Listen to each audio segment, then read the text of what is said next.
Lawyer, Mathieu. Yeah. But you said it there.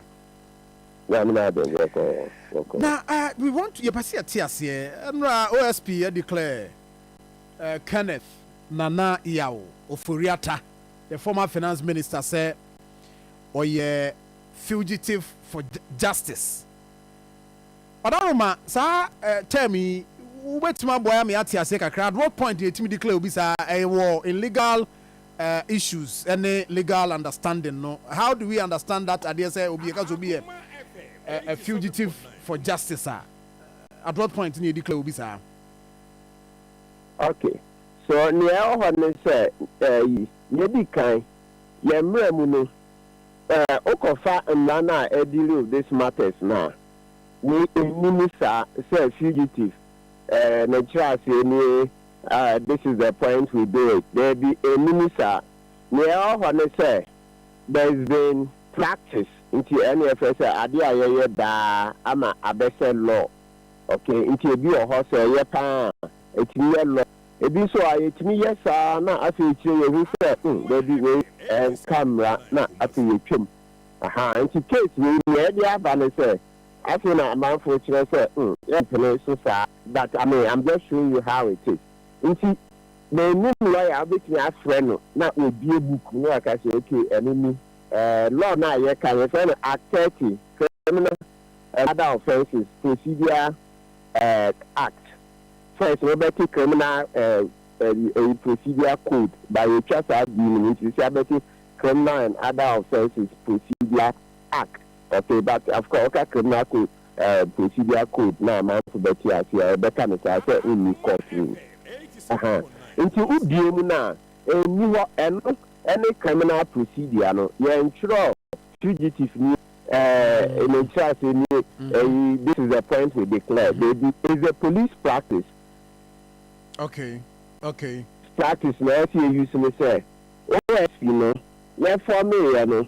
Let the police to me the action say the police power say the police for see you with Jumano on so who quite so be be anything in say police for every show be a which need the bar radio cry say mumbo do say make sure it's messy na update until you mo no it is clear adam say among some to adam say I to say if we are no the particularity and I only particularity inside the argument about until by the time baby you know if they are not they are called down court now as a court actually say Ghana and now they are court to say oh wait there court don't mean and yes I'm rano for court parliament.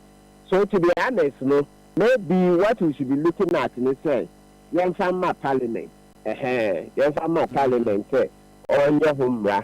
Okay. If you going by the police practice, near police will know a year now. Let us say a man and a crime, except that a man so a police announce it, or making announces so much face me. In simple terms, no, a year say you declare wanted. Yes. Okay, yes. So it's yes, in simple terms, yes. Say you declare wanted. Try say, Omuhiano.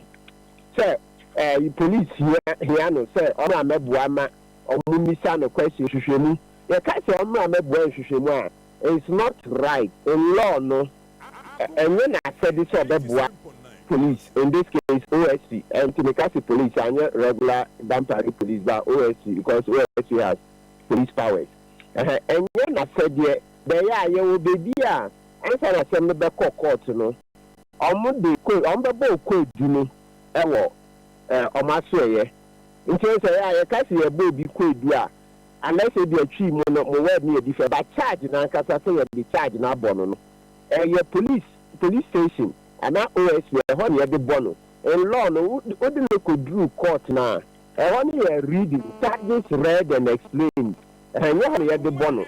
This is the uncle say after now a case now a more idea fine. They are that to say your bonny charge, our court, there's a baby charge, Nankasano, your manity, our police station, and now in this case, OSC, you bet your crack, so, well, yeah, you should move, I won't try to say, yeah, but on the not on the catches or more charge you, So omuhia ni say obo charge no the police in this case OSU office no, and even before I'm be charging no be declare bisa no say oh what asem bi ka and you can because the boy investigations no there be na said the owner also with the boni bi into mrano de duty no aswe police ama OSU ama yoku say wo sawa dance bra say with the boni bi ono oba we dey say oba kire ne say ye hwehwemu no e kire say una we di sa boni. Then before I'm because when I wait this hour, because there are two statements. Oko police one there are two statements on the more actual. On the kaka say, oh, I'm here in oh, the bikana. On person bekasa, and also because main kasa. Okay, three or hammer main kasa. So no comment. Brofuma. So which means one kasa on the more actual. Which means so I can chimo babanio on the truck. Not and no. Omuya no ma ba stage 2 say okay yeah no ye hwehwemu nti it can be this day and now it ma uko ebia 2 years 3 years later or whatever time later what say aba na fi o ma kire say omu no de omuwie na mu fi say wo na we di sa aboni de na wo e ka sa ho na no so no so fi say wo so on cash ya no atro no comment no cash and as we speak the OSP egusu our investigation war issues are raising against the former finance minister Ken Ofori Atta, but issues of issues from last year near TTB near TT ambulance spare parts National Cathedral SML DNA other issues tax refund account to the Ghana Revenue Authority. So it has been with us. So a question will be asked, why this time? Is it that at the time no not on to me and yet Juma no so is it can we say sanity and I say because that is the call. The call is that now Ken Ofori Atta say na okrom ha o na yatena ho ama de afi na OSP as when you said here, yeah, okay. Yes, that's the question. Until you see, I'll be at some colonel. Also, initially, I'm going to say, Ken Ofori Atta, yes, you should know, and you're the Kakra. But I said, we say, no, make us out TV3. So, initially, I'm going to say, I am the until I say, okay. May you tell you, man, I'm going to say, I said, you're for no okay, until I'm done in the home year you 10 because baby, I be a young debut because and now can National Cathedral from 2017 ABC. Okay, of course, you say that been not 2017, not on your OSU or no bar 2021. Until from 2021, ABC, who said they are in because Ghana for I resisted Kufuado Santina or yeah, from 2019. Ekufuado shall see the Sikasha Cathedral Abrana Amanfo Ebonyo so Amanfo Ebonichisa. So these things have been going on. Until then, after Oya Ofori Atta say or medical treatment, no, I think now see the Uhiano. So that's the main question. Until a honor at the Braka, I say, OSU or Sabbath because I have to say, I mean, how? And no, all this while, where were you? All this work, National Cathedral, over 2021, from 2021, I say, Bibiana, a two for the Sky question, not Ghana for a baby, okay, I say NDC Parliament. First, so I'm discussing new Sumafe, NDC food chain, no, and I'm casting baby, who need to me because I'm a budget and now, finally, I'm going to call 10 questions, I'm going to be for your table. I mean, Caesar in Parliament, you know, if you call Honor, Akoma explanation, say, we use the contingency vote, the word vote, to say you could vote your elections. Honor this every army, not just if Kana, you are to say, also budget, now the Kakra to say they are Toronto BC, and now BBC, not one for a day, and to swap. Not with the size Sikano, aye, until dinner or the year, but Emma Ganafo, and said, baby, a big project, project, echo. Over 300 million into Sika, they are towards Sutobre, BBC, never in Sutobre, and I rainy day, brought for me a kind of rainy day, and let us say, Bibia, Yan Susu, esina ewose eboka aha na edi aye so amade no call parliament and na make us also every parliamentarian say or the first time here no but we be accountant bi abeka say contingency yen fa nye project kesiye sa capital project dey be nye contingency and other things omode case you could do Supreme Court omaka che Supreme Court say oh aban ye assassin kwa na aban edibeshe cathedral no na Supreme Court oh assassin oh okay omuche Ghana ha yen ka say oman ye Christo oman yes Christo na doso but yen chiro constitution me say Christo oman nti e say apart from Christianity ni other you know aban timi bua Christians utimi bua Muslims utimi bua traditional religion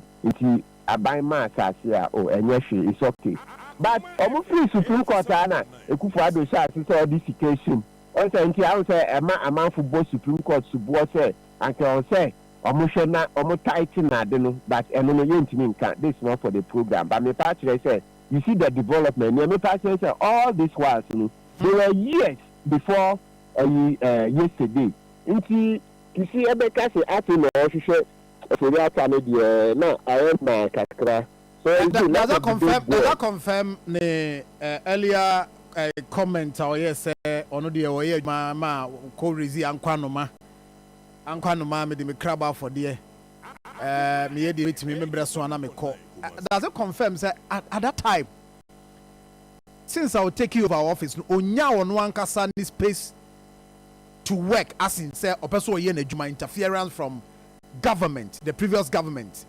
Now that interference no. Is that how you feel based on the Awastati Aoye? There be intimate. Sanya may no you mean it you mean a near course. But maybe I can say yes, Uncle no man you say na Akufo-Addo a tackle or money chance me.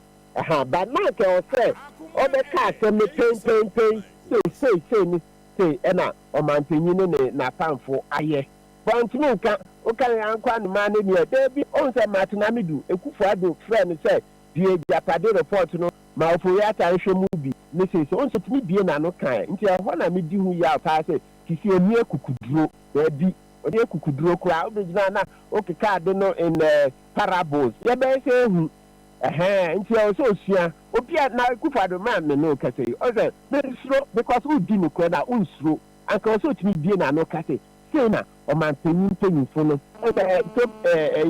so brain na say mpepi no enye o man penin kasa no be frɛ advisors ene ne nkwala ni no omo na o hwa asem ni so afin say tumi na nipa ni di kasa no eche say if your man pin ho etc. Nti na ka so bi na no ka wanka nti you can add this one nti am say we say me supporting the pa ema na ye bo Akufo-Addo echi say he's interfering in the office or more market dey no yes na me ka ho pa ye ka ho ye ka sa asem no but you nti add this na your friend is saying SML out of all the cases nti SML dey nintimi emfa nka ho they say no no public pressure kura ema Akufo-Addo eyi KPMG say omunya hwehwemu of course argument say na enye de say omudi ama KPMG because abani KPMG ye adwuma pa omutua KPMG sika bebre nti na enim say omu KPMG de nyema ni bi siesie ni no ewo ho ni empempempe but long and short no KPMG ena ye adwuma no nti asem amepa che say KPMG 8 million hwehwemu ed information no be tudwa enyema bebre a OSP hwehwe no they are tudwa de that nti eno no I don't think say that is one of the cases Akufo-Addo ebetimi preventing no because the information was already out ama ya me judgment bia hu ama ya the procurement law by emi hu say aden na SML a omo na omu ni experience also ko page ma work experience no omu ni experience nso Ofori Atta ye ya ma ye de adwuma puduo say ma omu adwuma mu ni hu experience or ye yes so omu ko PPA omu single source 3 times PPA pa omu by eventually omu sign company ni din kakra na omu sa man ne hyɛ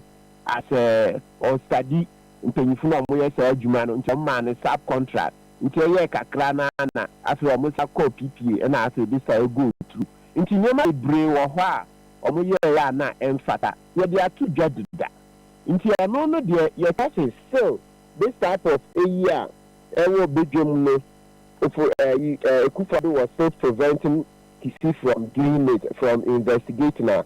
And also ɔbɛka deɛ me once a KPMG ti me yɛ nhwehwɛmu na yɛde bɛtu gya na ɔsɛ na ɔmanpanyin kura mpɛ sɛ yɛbɛhu ne ɛmu ɛna once again Ghana fo yɛ dede saa ɛna eventually ohun sɛ n'anim yɛ egu ase because yɛma ne hu sɛ John Dramani Mahama koraa na yɛsɛ na ɔnyɛ no ɔno gida report no bae no oyi pie yɛ nti eningu ase ɛma finally Ekufado de report no ba abɔnten okay so because that information is out no and available no I don't see how I saw na kisi jabe say Ekufado na tata no say ma ne nye nti so officer saa na etia ɛna ɔmra mbe kyerɛkyerɛ ase ɔmɛka ba ɔnkan ya me I don't believe say we num no ka ho so any case that the information is available in public yɛbuobuo hu obi ehu sɛ ato kyima no ɛno deɛ ɔde ka ho sɛ ɛno koraa no na ɔmo prevent na ɛno mengye ndi nea ɛyɛ secret anaa nea yɛaka nso ɛnyinaso biara nni hɔ because obi ntumi nyɛ nhwehwɛmu no ɛno deɛ yɛka sɛ na ɔmo taataa no sɛ mma no nya mɛgye di right now no wotie OSP ɔsi da sɛ Ken Ofori Atta no abɛba anaasɛ ɔmo nso so force him to come to the country. Mipacho, right now, say, Okaso based on the lawyer Sakra Tro say, Nehondo don't know where I or share Napomode ni adeno. What is the option for the OSP? If say ye pursue about one kasa ma option ben or edema OSP. Well, America say bet me to kwai alcohol. Bet me to kwai alcohol abrochimam America ho. Akɔhwɛ no sɛ wakyerɛ hospital kora ɔkɔ agye ayaresa no ɔn sɛ once Ofori Atta aka sɛ ɔyare no ɛhɔ no deɛ mempɛ sɛ yɛbɛka ho bebree sɛ ɔnyare bia atorɔ baabi OSP pa ɔmfa plane ɔnkɔ ba wotie deɛ OSP kan deɛ ɔkyɛ sɛ OSP hu ne sɛ saa letters ɔmode baa ne nyinaa no ɔntrust those that arrangement ɔmayɛ sɛ ɔyare ne medical report on the brain now so on the onini. I don't know. I'm a lawyer. Because of yare patcho and only the air no doctor. Ofori Atta no so yare. Watch doctor Diatro and found say if you say doctor equal on your papa dear. Main point and say as some not doctor na cano. If you need say I kill me nti hu sad no so bi apomu didie ye careful nti so bi ye ka Ghana for mpese ye chi Ofori Atta pa na ye bo ne ko bi ni e se me ka ho pa o se de bia me ka no ho asem ba once wa be ka so yare die me de empatra ye mfa mra kwan so ye nkɔhwɛ se yare kro be a how serious is it obetimi akasa ontimi nkasa then we take it from there and because when say ne akwet so NDC di nkunu na NDC abanti enye omo ayaka de bi mint be nyesa because I don't know unim Ghana ha dia even if it's 40 years back on MPP be aba nti I don't know and o kasa say o ye NDC ni a ni eya o say o kai ochina nipa o say oyare ono oko all these years not your mind ni wa anye wa manako to play nko ho kohwe kɔhwɛ this thing obi aka sɛ ɔyare deɛ sɛ yɛyɛ nhwehwɛmu hu sɛ ɛyɛ atoro a mempɛ sɛ mede me din bɛbasa ho sɛ kɛni ɔyare kora yɛntwe no aboɔ so momfa no mmra wokɔyɛ no ɔwu wɔ nsɛm a ɛno nso yɛ asɛm foforɔ nti yɛkɔ no ɔnyare a bɛtumi de no atena flight mu de no aba of course okay. But ɛyɛ mmara yɛmfa no ntena flight mu saa gidigidi ɛyɛ mmara obe you say Interpol extradition share enye one day asem o enye better o enye better enye better share betumi you see betumi di years which means fano to say o call hospital ho wakɔhwɛ n'apɔmu bi wo sɛ o wei tipaeɛ koraa deɛ ghana ha yɛ paracetamol codeine deɛ nti wontumi nka sɛ ɛno nti no na pam watam no ahyɛ kaa mu airport na wode no atena mu plane mu wode no ba daabi hwɛ ne hwɛ no waka sɛ ɔbɛba ɔka sɛ ɔma a ɛbɛyɛ ma nso wɔ kuro no a mobi baabi a ɔwɔ bia no sɛ sisi a okay yɛmfa no sɛ america because ɔsɛ ɔkɔgye a yaresa wɔ hɔ ɛbɛyɛ ma nso years na ɔmaayɛ depending on the complexity. na yankasa nso ntimi nkɔ sɛ yɛkɔtɔ investigation nso wɔ hɔ yankasa ntimi sɛ nneɛma nkɔ na ne nkɔ wiewie wɔ hɔ yɛwie na ɛbɔ no ane yɛahwɛ deɛ ɛbɛyɛ no ɛna medi kae no yɛtumi yɛ saa. Okay, I see. Lawyer Medasi Anopay. Lawyer Martin Kpebu, I don't know.